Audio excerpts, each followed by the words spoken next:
In this we'll show you how to split an RGB merged image into separate red, green and blue images. Open up this BPAE.TIFF image, again just drag and drop.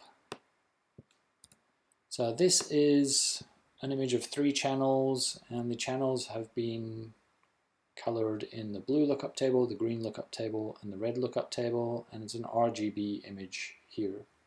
So in this case what we're going to do is we're going to split out these 3 colors into individual images. So this will only work if the images come in that blue, green, red format. If you've got magenta in there, that's not going to work.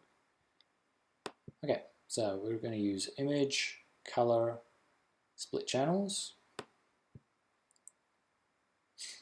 And now you can see we've got our blue, our green and our red channel separated out.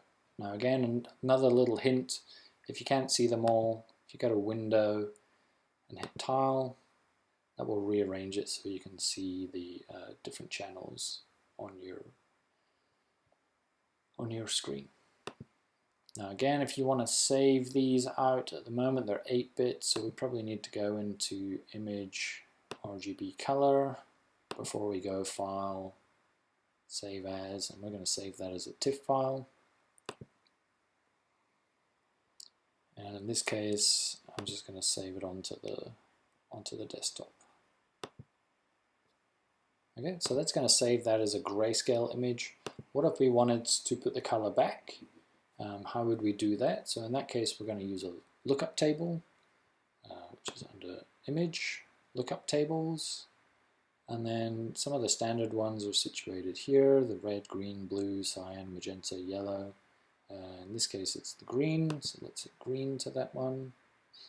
Again, we're going to convert that to an RGB color file, so here RGB color, before we save that out again as a TIFF file. Now you could go through and do the same thing for the blue channel. Okay, so that's how you can take a merged image which has been acquired with the red, green, blue channels and split those out into individual channels.